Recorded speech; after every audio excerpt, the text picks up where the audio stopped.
Engaged leaders lead engaged people. Sounds tricky, so I can't wait to hear all about it. Our next speaker, Anja Mucenski, is a head of talent and learning at Naftna Industrija Srbije. She is a psychologist and coach with more than a decade of experience in international environment, finance, and ONG in areas of talent management, learning, and development, design and implementation of people management practices and experiences, corporate culture, and HCM systems. Welcome, Anja. Thank you. Thank you. Enjoy your presentation, and we're back soon with questions. Thank you a lot. Hello, everybody. It's a little bit tricky because I really don't see anybody. But first of all, my name is Anja Mucenski.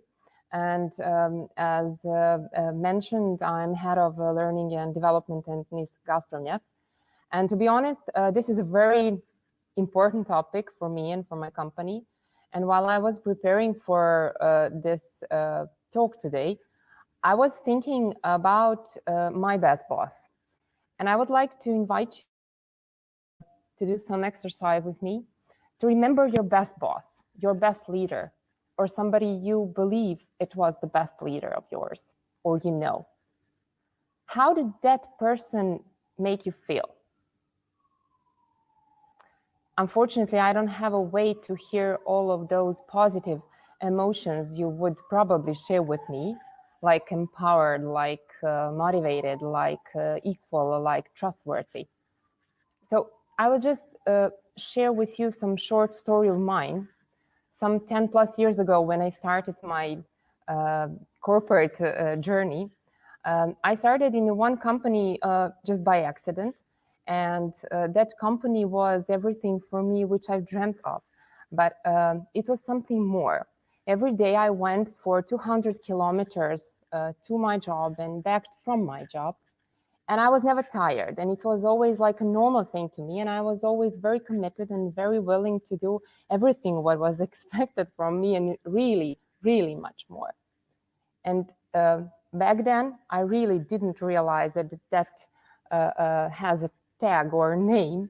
And today I, of course, know that tag is engagement, and that I was really, really engaged employee, and that I had a boss who made me feel really, really worth and really motivated to go and give an extra mile. And as I mentioned that engagement is really not a construct which you don't know about. It's something which is known, and for us, with almost 3 decades, until William Kahn first introduced it in social psychologist researches. But when I'm thinking about the engagement and all the definitions, and there are really a lot of definitions of this construct, I must say that for me, that construct tells about the level of the energy, the level of the enthusiasm and psychological investment. Basically, it's the level of mental and emotional connection and commitment which one employee brings to his or her work. And that is why that is a little bit different than satisfaction or the happiness. This is like emotional commitment where employee really care about their work in the company and really care about the company and its goal and its employee and its vision. And for our company, and I believe for a lot of companies which are taking really serious this construct, and from the other side today we are on HR Strategic Day, this construct is really very important. Why? Because the construct of engagement, of employee engagement, for us is the key to connect our people to our corporate strategy. And we strongly believe that people who are, let's say, oriented towards the same goals and towards the same strategy can be committed to fully implement the strategy we are heading on. Well, since we all know that it's important to have an engaged employee, a very important question is how do they look like and who are they? Basically, we in our company believe that those are employees who really give an extra mile, who don't do only what is in their job description, but who always give more, 100 or more than 100% of their skills, of their abilities, of their knowledge, and they do that for the purpose of the company and its goal and its employees. And I have to be honest, this is not the coincidence that I put girl power here, because global researchers show that there is a slightly difference between men and women, saying that women are a little more engaged than a man. Also, what is important is that people who come to work and who are engaged, they don't just come for a paycheck. And you all know them. You know the people who are there because they really care, and they work on behalf of the company. And that is a bad news. That is a good news if you have them enough. But what is maybe a bad news is that on a global level, we don't have that much of them. Basically, only around 15% of people on a global level are fully engaged. This changed a little bit during Corona, but it is there. And also that means that around 80–85% of the people are not engaged or are fully disengaged, which means that they're alienated, and that is not something which is good and which a company wants and basically needs in order to succeed. Why we are so interested in this, and I'm sure that this is not new for everybody here in this conference who is dealing with this construct, is because basically this construct is oftenly used as something which is an HR issue, and it is not. Basically, it is a business issue. Why? Because a lot of previous Gallup researches for more than 2 decades are showing that people and their engagement influences very important business outcomes of the companies. And of course, one of the recent studies of Gallup, which was done for more than 90 countries and 50 industries, saying again the same thing. So companies and teams who have better engagement have higher profitability, higher productivity, lower turnover, especially in our industry, like oil and gas. Very important thing is that they have less and fewer safety incidents, and also that they have lower absenteeism and they have higher well-being. So that are all the, let's say, KPIs which we would all like to see more. But what this Corona period showed us, and basically to everybody, is that the engagement is the even stronger predictor of the performance during the tough times which we are facing now. And this is something which is very important for us, because a team engagement is a single best indicator of team success and failure. And from basically winning wars to making money, the most engaged team win and prosper, if you agree. So we as a company know that it's important, and of course our question is what drives the engagement and what do really employees want and need. And I must say that especially in our company, we see it as not a sporadic measure before surveys. Basically, it's a continuous intentions of dealing with this topic. Why? Because I believe that we realized 2 very important things. First of all, what do employees need? We believe that employees need a purpose and meaning from their work. And also they want to be known for what they are unique. That's something what they need. But they also need a connection, and they also need a boss or a coach or somebody who will lead them, who will open them, and who will help them to come to a next level, if that is a new position or that is a development itself. And there is that one very important, one of the biggest issues and one of the biggest, let's say, knowledges I've learned during this journey is that the manager or team leader alone accounts for 70% of variances of team engagement.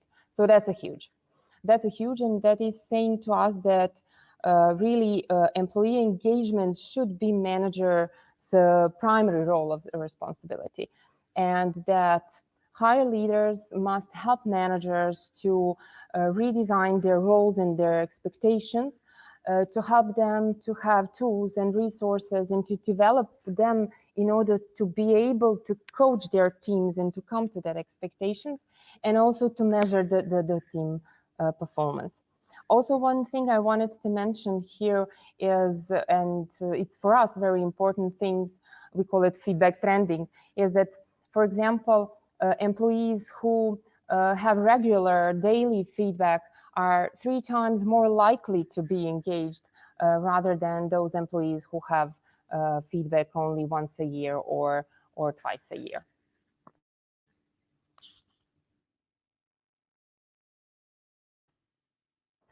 So now when we, let's say, discovered something which I really believe it's not new and it's very important, I would like to talk to you about some very important connection between the leadership and the engagement. Why? Because it's very, very impactful. And why? Because it really brings a lot to us. First of all, leadership for me, it's not about who is at the top. It's about the person who can lead the team moving forward. And if we look the team that way, then we can conclude that leadership is simply the ability to make a high-performing team, so that the leader is crucial for team's survival and for its effectiveness. That comes to the second point, which is that leadership personality and values impact on individuals' ability to meet 3 basic needs. First of all, leadership personality impacts on personal and individual need to have good relationship with others. So basically, people when come to work, they want to work in a team, they want to have a good relationship with others, and they want to feel good about themselves and about the others in the team. Also, they have a need to be successful. They want a sense of achievement, and it's so normal. And also, they want to find meaning both in work and life. And in the previous slide, we've seen that it becomes really, really important. And how that fits in the sense of engagement? Well, the engagement is basically a glue which binds the leader with the engaged team. And what is important? Great leaders engage followers. And great leaders are doing something very important. They release energy of their people and make them perform at their best selves. And that is something we all want more. I'm sure that you will agree with me. This is just one construct which is very, maybe not that familiar, but I found it very important because it is showing that leadership value chain. Basically, it shows that leader personality tackles down on performance via engagement. So how you lead as a leader impacts how you engage your team, and that impacts on your performance. And for example, I will give you 2 maybe plastic examples. First of all, when you have a leader who is moody and who is often changing his behavior, and you have people who need to develop strategies to know how he or she will behave in one moment, you have a bunch of people in that team who are struggling and who are wasting their energy on something else, and they are not performing that well. Also, for example, especially in this stressful, prolonged stressful situation, you maybe have leaders who would rather go and work alone, who would rather be not that much seen between their people, not call them a lot, and etc. So they're a little bit reserved. That puts a lot of energy to people to understand what really they think, what really they want, how they see their goals, how they see them moving. And that is also wasting their energy, and unfortunately, it really influences the performance. So now, when we talk about that connection. What is a leader, and who is the leader? Is the leader, engaged leader, the one who is in charge, the one who has the results, the one who has the all answers, who doesn't communicate oftenly, who is very self-confident?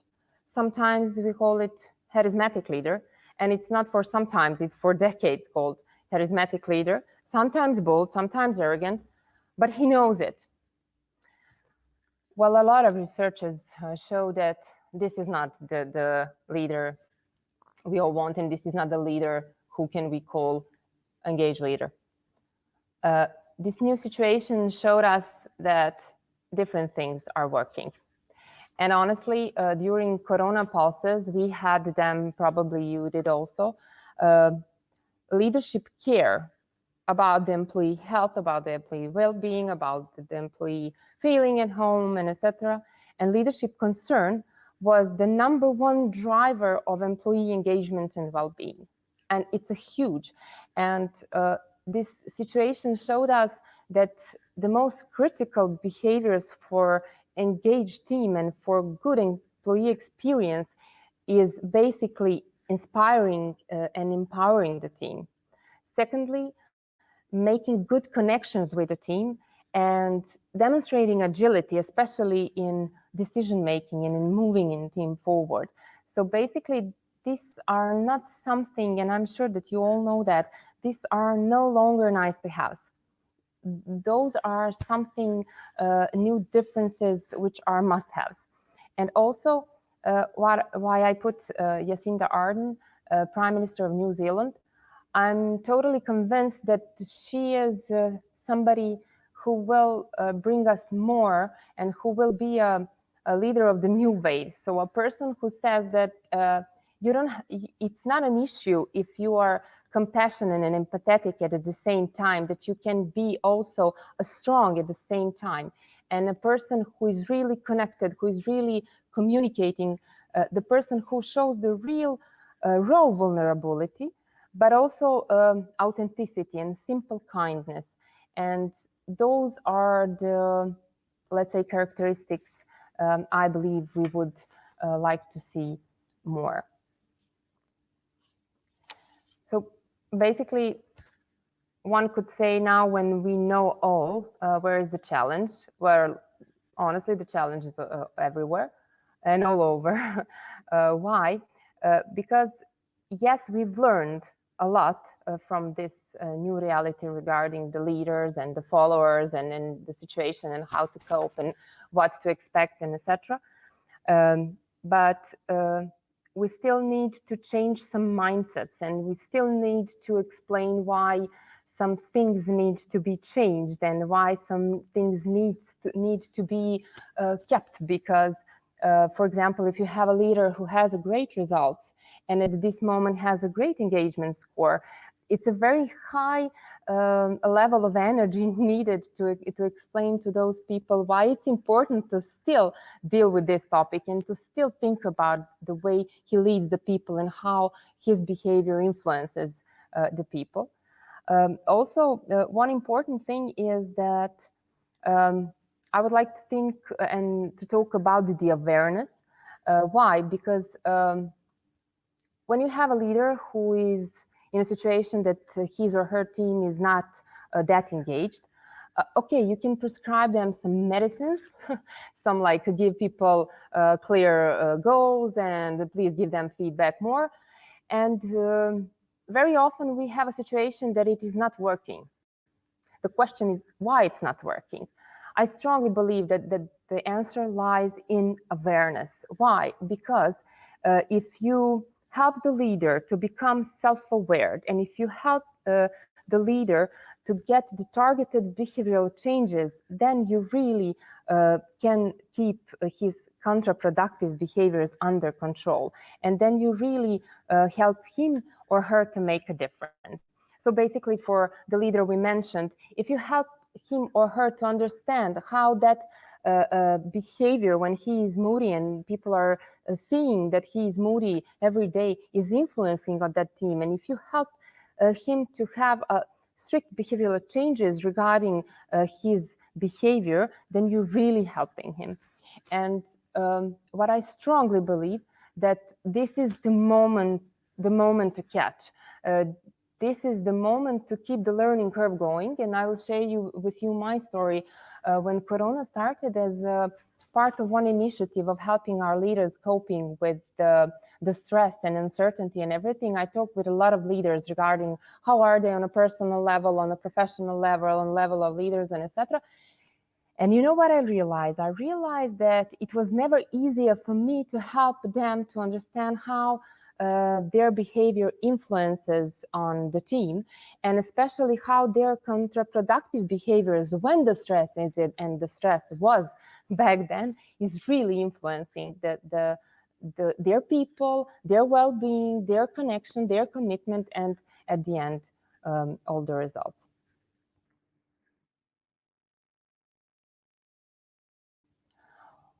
Well, besides, I believe that we learned a lot and that we are still learning, and we need to keep this momentum to learn. Also, there are some trends which are very similar to the ones I'm thinking about these days, and they are connected not only to employee engagement, but also to the construct of employee experience, which is for us very important, because employee engagement strongly influences and is influenced with all the aspects of every stage of employee experience. And organizations like ours that make employee engagement a central part of the corporate strategy also incorporate aspects of employee engagement into the all elements of employee experience. So basically, when we're talking about the trends, there are some disruption trends to have in mind. First of all, they call it in Kincentric's company the turn down the volume of engagement and turn up the volume on well-being, inclusion, and equity. A little bit strange to tell on note speaking about the engagement, but yes, it's true. Those are two new constructs, and I'm sure that we will talk about this during this conference. Also, to get very purposeful about the measurement strategy of why and how we measure engagement and employee experience. Double down on your leadership development, because as we talked, a lot of inputs have changed and very important. Accelerate HR for the employee experience and keep that outside-in experience for from the HR to the employees, and also leverage that constant act, listen approach and dialogue with your employees. And I'm hearing the production studio, so I will just finish with one sentence. I strongly believe that leadership is in the eyes of the followers. And I believe that helping leaders become more aware of that picture in the eyes of the followers really can make them better. And I'm sure that we would all like to see more of engaged leaders in the future. Thank you, everybody.